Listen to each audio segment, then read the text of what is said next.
Retomándonos a los antepasados, podemos decir que el trabajo ha creado al propio hombre, basándonos en que es la mayor fuente de riqueza y en que es la condición básica y fundamental de toda vida humana. Hace muchos centenares de miles de años, en una época aún no establecida definitivamente, vivían en algún lugar de la zona tropical una raza de monos antropomorfos extraordinariamente desarrollada. Ellos hicieron uso de algunos principios de la ingeniería para conseguir sus alimentos, pieles y construir sus armas de defensa como lo son las hachas, las puntas de lanza, los martillos, entre otros. Darwin nos ha dado una descripción aproximada de estos antepasados. Estaban totalmente cubiertos de pelo, tenían barba, orejas puntiagudas, vivían en los árboles y formaban manadas. Es de suponer que como consecuencia directa de su género de vida, por el uso de las manos al trepar, tenían que desempeñar funciones distintas a las de los pies. Estos monos se fueron acostumbrando a prescindir de ellas al caminar por el suelo y empezaron a adoptar más y más una posición erecta. Fue el paso decisivo para el tránsito del mono al hombre, siendo antes esto una norma y luego de algunos años una necesidad.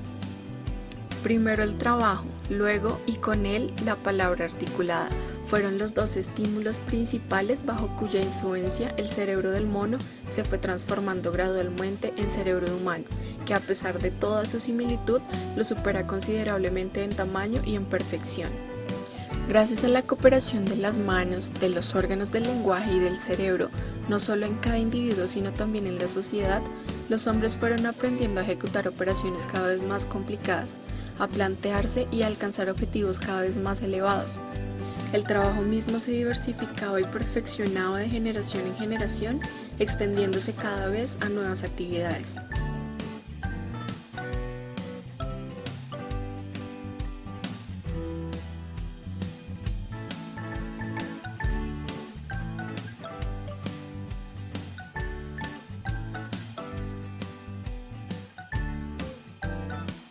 En el año 8000 a.C. comienza como tal la ingeniería con la revolución agrícola.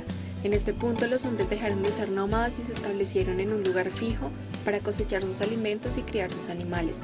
Alrededor del año 4000 a.C. se da inicio a las civilizaciones, la escritura y el gobierno. En la ingeniería egipcia, los egipcios han realizado algunas de las obras más grandes de la ingeniería de todos los tiempos. Empezando con el muro de la ciudad de Menfis, fundada alrededor del año 3050 a.C. por el primer faraón de Egipto, Menes.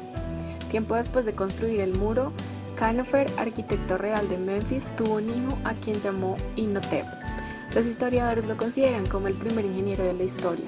Los elementos fundamentales de la ingeniería en este entonces eran las creencias religiosas contemporáneas, el suministro casi ilimitado de la mano de obra de los esclavos y la actitud paciente de quienes controlaban los recursos. Imhotep inventó la pirámide. Las habilidades técnicas requeridas para el diseño, organización y control de un proyecto de esta magnitud lo distinguen como una de las proezas más grandes y antiguas. Los egipcios se destacaron mucho por sus construcciones, como lo son los obeliscos, los templos y las pirámides. Allí existen por lo menos 10.000 pirámides, pero de todas las pirámides, la del faraón Keops fue la mayor. También construyeron diques y canales.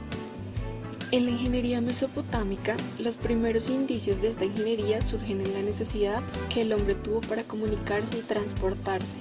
Prueba de ello son los primeros puentes con arcos y bases construidas por troncos de árboles. Los sistemas de construcción se desarrollaron ampliamente en Mesopotamia, los sistemas de ingeniería hidráulica y sanitaria, los caminos, las artes navales de los imperios asirios, babilonios y otros pueblos de esta región. El cálculo floreció en Mesopotamia mediante un sistema decimal y sexagesimal cuya primera aplicación fue en el comercio, además de la suma, resta, multiplicación y división, y a partir del segundo milenio antes de Cristo desarrollaron una matemática que permite resolver ecuaciones hasta de tercer grado. En la ingeniería griega, los ingenieros de esta época básicamente pusieron en práctica ideas ajenas, es decir, que por parte de ellos no se vio creatividad e inventos. Prácticamente Grecia no usa la ingeniería para construir grandes estructuras, sino que se fundamenta en el armamento bélico. Y por esta razón, los griegos tenían un gran modelo bélico y esto los hizo superiores en las batallas.